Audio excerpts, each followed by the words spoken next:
सास बहू और लड्डू का राज। गांव के एक पुराने बड़े से घर में कुसुम जी रहती थीं। वो घर की मालकिन थीं और अपने हर काम का तरीका सबसे सही मानती थीं। उनकी बहू नेहा शहर से आई थी, पढ़ी लिखी, मॉडर्न सोच वाली और नए नए तरीके अपनाने वाली। सुबह का वक्त था। किचन में चाय की केतली चढ़ी ही थी।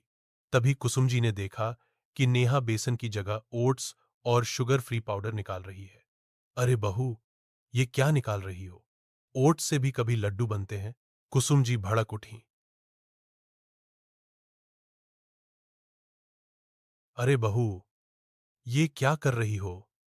लड्डू बनाने में ओट्स कौन डालता है? लड्डू तो बेसन और घी से ही बनते हैं, तभी तो स्वाद आता है। नेहा हंसते हुए बोली, माँ जी, अब जमाना बदल गया है। आजकल लोग हेल्दी चीजें खाते हैं। बेसन घी से वजन बढ़ता है, पर ओट्स से फिटनेस बनी रहती है। कुसुम जी ने नाक सिकोड़ते हुए कहा, लड्डू स्वाद के लिए खाए जाते हैं, जिम की डाइट के लिए नहीं। और वैसे भी हमारी परंपरा है, त्योहारों पर बेसन के लड्डू ही बनते हैं। नेहा भी चुप कहाँ रहने वाली थी। उसने पलटकर कहा,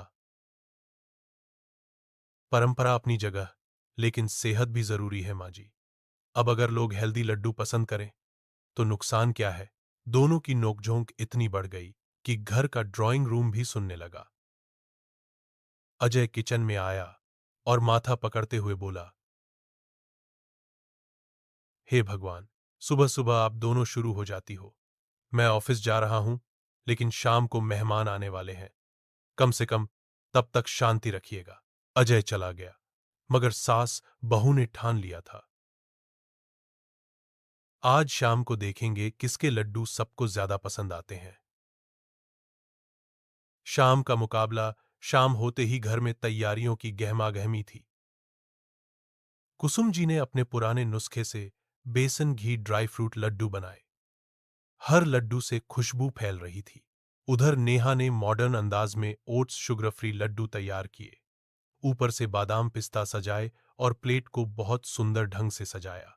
दोनों ने अपनी अपनी प्लेटें सेंटर टेबल पर रख दी।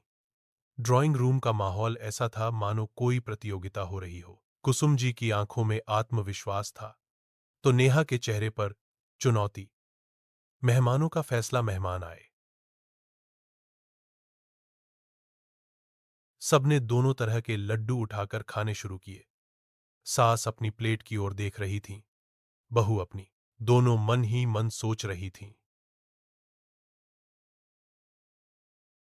देखते हैं किसकी जीत होती है। लेकिन कुछ देर बाद सब हैरान रह गए, दोनों प्लेटें खाली थीं। सास बोलीं, देखा बहू, मेरे लड्डू तो सब चट कर गए। बहू तुरंत बोली, नहीं माँ जी, ये मेरे हेल्दी लड्डू सबको इतने भा गए कि सबने झट से खत्म कर दिए। तभी कमरे के कोने से हंसी की आवाज आई। वो थी नातिन परी, जिसकी मुंह पर बेसन और ओट्स दोनों के टुकड़े चिपके हुए थे। परी मासूमियत से बोली, दादी के लड्डू भी स्वादिष्ट थे और मम्मी के भी हेल्दी, तो मैंने दोनों ही खा लिए। पूरा घर ठहाकों से गूंज उठा।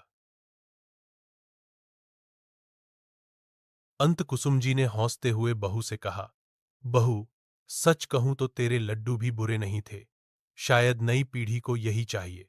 नेहा ने मुस्कुराकर कहा, और माँ जी, आपके बेसन के लड्डू तो हमेशा से बेस्ट रहेंगे।